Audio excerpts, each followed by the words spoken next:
Smiling. And I'm good in this position? Good? Yes. This position? Okay. Yeah. So I look at here like this, the camera. That's fine. Don't talk anymore, okay?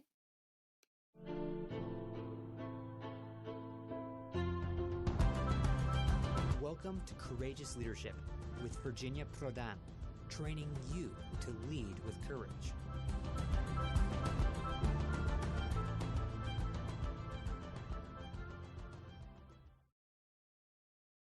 Hello, everyone. We are so happy to have you at our Courageous Leadership with Virginia Prodan podcast. I am your host, Virginia Prodan. We are so delighted for you and to be here and to be trained, and also for all the questions and all the concerns you have. Today we have a very special guest from Albania. His name is Erin Maxhari, and we would love for you to hear what he wants to share. It's a very important part of his sharing is how he accepted Christ from a Muslim background to Christianity. So welcome, Erin, and feel free to introduce yourself to our audience. Hello, my name is Erin Maxhari. I'm from Albania. Thank you for this opportunity to share about my life. So I'm married and I have 2 kids. I finished university for chemistry, and now I'm a full-time missionary with Campus Crusade in Albania. So you grew up in Albania, but you don't know, you did not experience socialism, but your parents and your country experienced socialism for 45 years. Can you tell the audience just a little bit the effect of socialism on your country?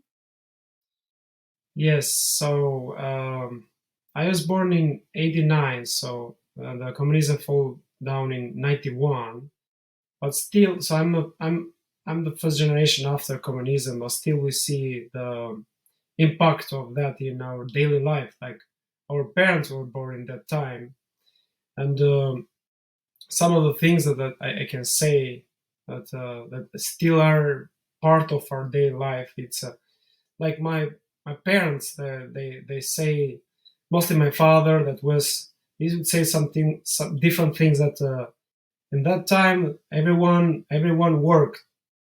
In that time people live close to each other. In that time government will help us different things, but all of this is like it was like politics. Like people work, but they didn't get as much money to eat, or they couldn't go to university.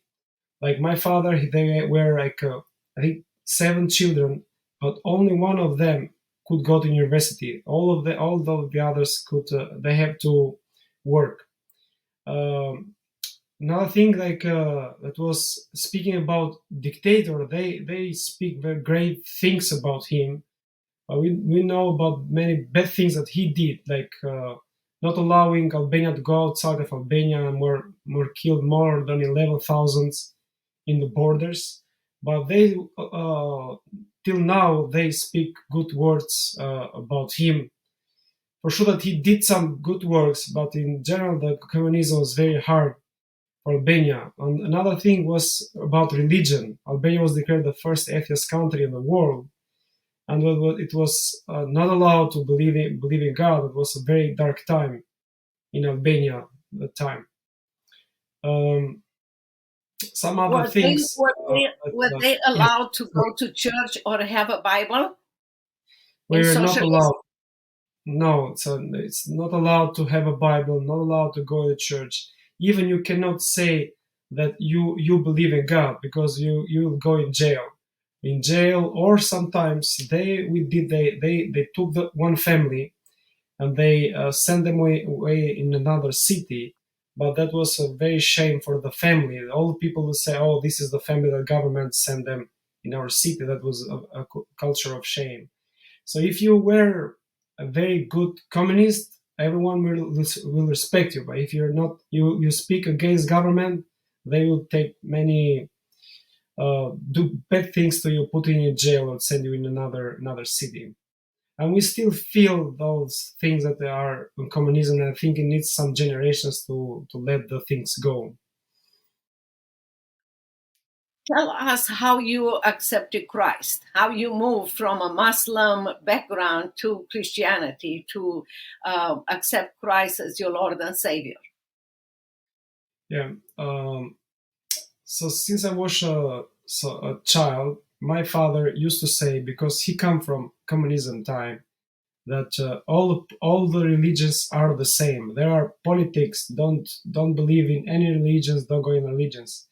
I was born in Muslim family, but not just a tradition family, not strong, not practicing Muslim. But also I had this idea that I will not be a religious guy because religions are politics. I used to pray sometimes God in my personal time, ask Him to bless me or to bless my family. When I was a freshman in university, that was the first time that I heard the gospel. First time that I heard that Jesus died for me. For me as a Muslim, the idea of Jesus, I heard the idea of Jesus, like Muslims said, but I didn't know that Jesus died for Muslims like me, like I was in that time. I thought that Jesus died for Christians. So that idea really challenged my mind. But the guy that shared the gospel with me, I was not interested to hear about Christianity and Jesus. So when he finished the presentation, I said, "Okay, thank you for your presentation. I'm not interested." He said, "Do you like to come in students' meetings or social meetings?" I said, "I'm not interested at all in all of the things that you do." But this idea, Jesus died for me, what was keeping repeating in my mind. After about 3 or 4 weeks later, another Muslim friend, like friend of me that we were living together, he told me that he met another Christian, and he invited us for a coffee. In Albania, we go coffee with different people, even people we don't know, because it's very relationship culture.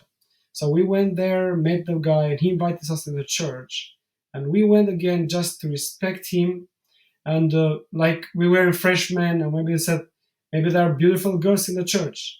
So the reason I'm saying this, I was not interested at all about Jesus, about Christianity, even to become a religious guy.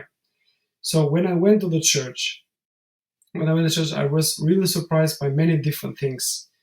So the room was very simple room, and one thing that really touched me was the worship time. So when the worship time started, I thought that it was going to be like songs without meaning, just repeating different words.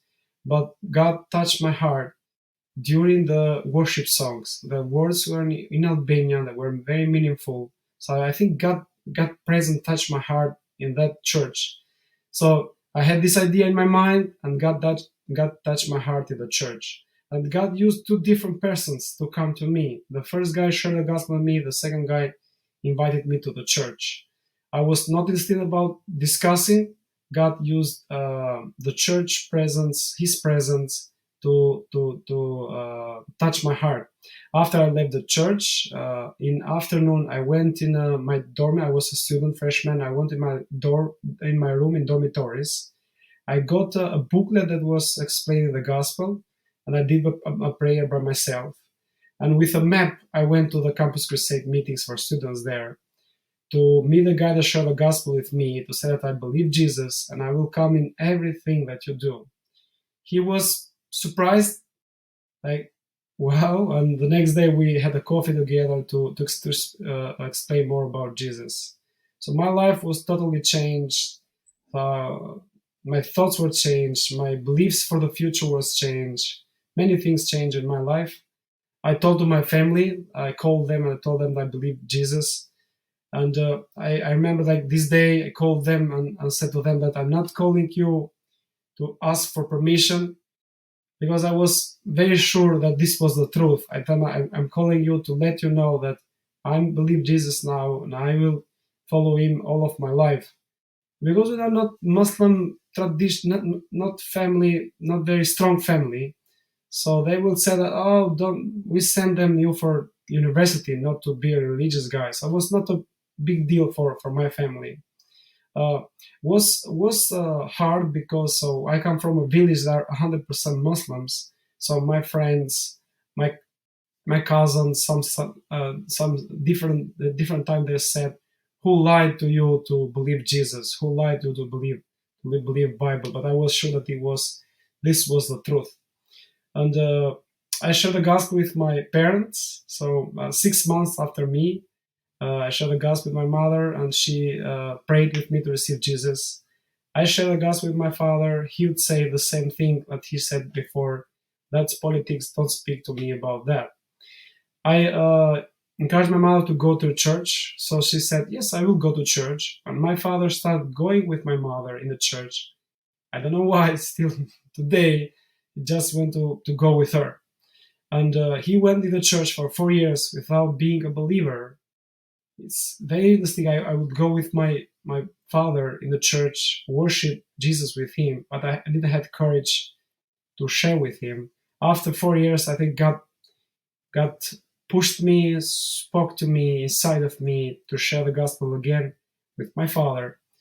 And he accepted Christ after 4 years. They were baptized in the same day, and I cannot forget the day. My father was wearing a white big shirt, and he was saying like a communist guy like this to get baptized, and I cannot forget that. And Praise the Lord for that. Praise the Lord for that. Is I hope people see the difference between life under communist, socialist, and communist, and when freedom comes and people can hear the gospel, no matter your background, Muslim or whatever background you might have. Christ loves you and Christ accepts you, and you have the freedom, to go to church. So we praise the Lord for that. It's like day and night. And now your country is free. It's a democratic country, and Bibles are people are able to have Bibles to go to church. Yes. So from 1991, when the communism fell, Albania is very open for religious, and evangelical church is known by the government. So we're free to go in the church, to read the Bible, free to do different activities to share the gospel. So it's and with Muslims, Catholics, Orthodox, and all the religions, we are very. So it's not separation between religions. We are very respecting each other. So that is a good thing, because we can share the gospel with all the religions. Atheism is not a problem in Albania. So it's interesting. So communism make the atheist country, but God used it for good. So people will not be very strong Muslims or Christians, but they will say that we're not atheists. Because they celebrate their homes. So they are very open till now to share the gospel in Albania. Well, yes, that's a wonderful news. And like I said, it's day and night, socialism and democracy. You have the freedom, to have a Bible, to hear the gospel, and gospel has a transforming power over everyone. Tell us your journey from accepting Christ to being a full-time missionary. Yes. So when I became a believer in 2008, a freshman, one thing that I enjoyed since when I was a new believer, in the third week, my friend that shared the gospel with me, he invited me to go to share the gospel with others.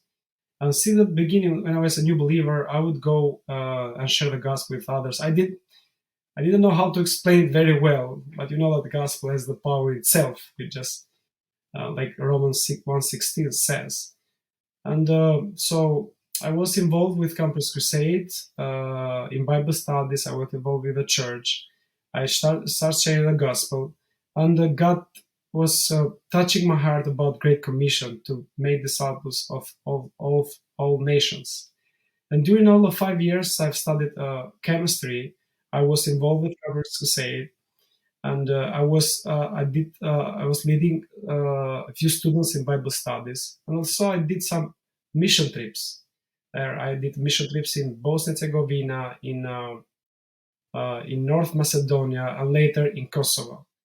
So when during all of these years, because I was touched from the Great Commission, I was praying God to be a full-time missionary. I wanted to be sure about this. I prayed God, if God wanted me to be a full-time missionary, and it was many months in the last year of university to praying God me to lead me, and I got assurance inside of me to be a full-time missionary, and I've been enjoying this. To give all of my time to sharing the gospel, making disciples. That is wonderful. And if I understood you correctly from our discussion a few days ago, your mission focuses on students and high school students, college students and high school students. Yeah. It's both college students and high school students. I've done it even separately. So I've done 2 years only with high school students, and now I'm with both college students and high school students. Mostly with college students, because in our neighborhood, in Tirana, when we do ministry, there are 4 big universities, like it's civil engineering, so it's sports, it's social science, and it's agricultural university there. So I get joy from Jesus sharing the gospel with college students and high school students, and to see them growing in faith and train them and mentoring them how to reach others with Christ.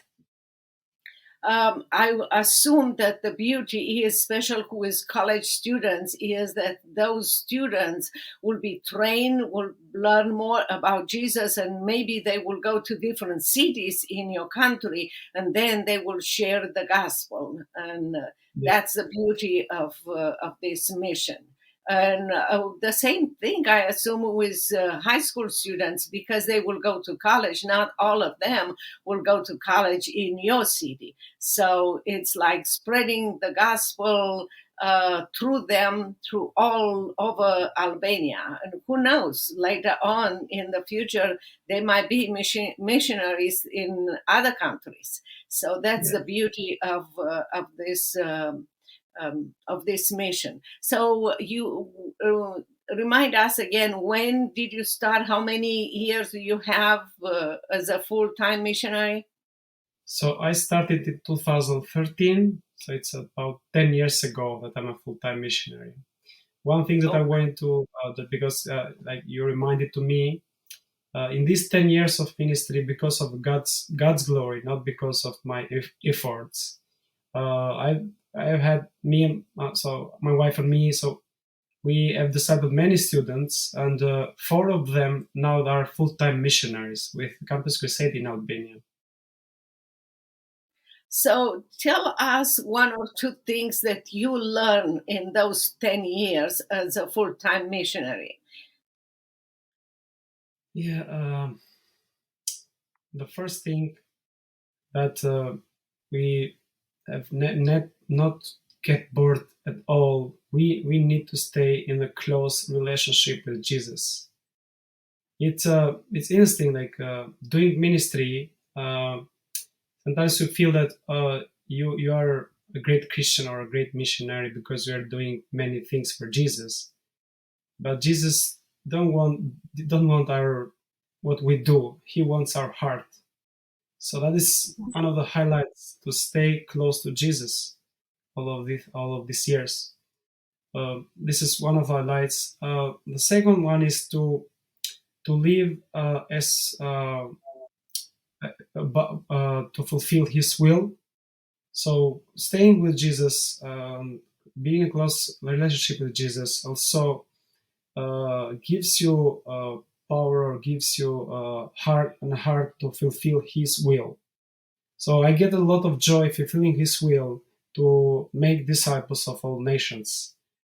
So you maybe know the Acts from the Bible.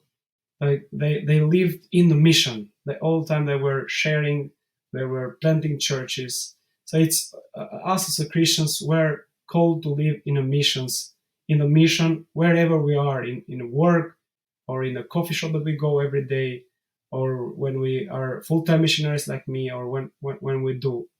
So these are two things that I can say. That's great. I will love to tell people that if they want to donate to your ministry, they can go to give.cru.org/0664916. Yes.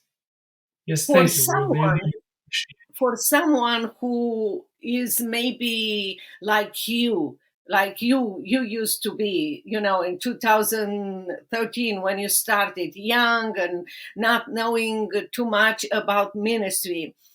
Sometimes I hear people saying, I need a blueprint. But I know in our ministry, in our mission, God will never give us a blueprint. He will give us step by step. That's faith. So we walk by faith. How would you encourage someone young like you were in 2013, 10 years ago, who wants to start today? What would you say to them? So if God is leading you to be missionary, to live in a mission, so if God is like pushing you inside or repeating you, please do that. It doesn't mean that you have to be very trained or to do a theologic school. It's good for this to do that, because the gospel has the power itself. So the Roman 1:16 that says, so the gospel is the power of God to change everyone. So if you go, you stay close to Jesus, have some good brothers and so partners of the team that are serving with you, I will encourage you to go and to share the gospel and to wait God working through you by touching lives for Jesus.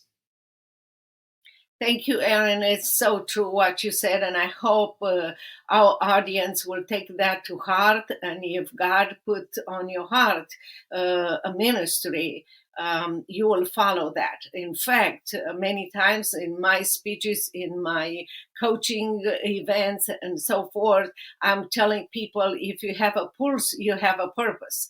God created each one of us unique with a specific mission in life. Not only that, but He will share with you and tell you exactly the mission that He created you, and He will equip you, He will train you, He will give you resources, He will open doors for you. All that God is asking is your obedience. So, Eric, we thank you so very much for your participation here. I hope people will listen and take notes of what you share. If they want to help, they will go to your website that I mentioned. And I hope that you will have a safe and blessed travel back home with your family, your beautiful family. And again, we thank you for being here at our podcast.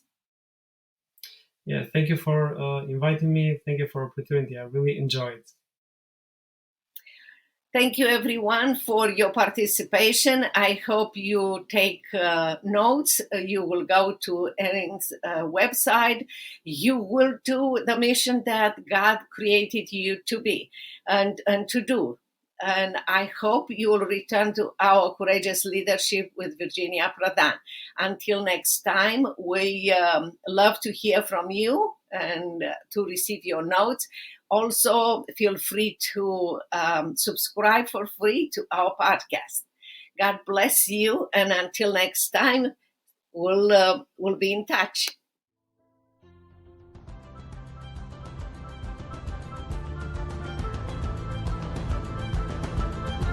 If you want to know more about Virginia Prodan, her coaching program, buy her book, Saving My Assassin, or invite Virginia to speak at your events, visit virginiaprodanbooks.com.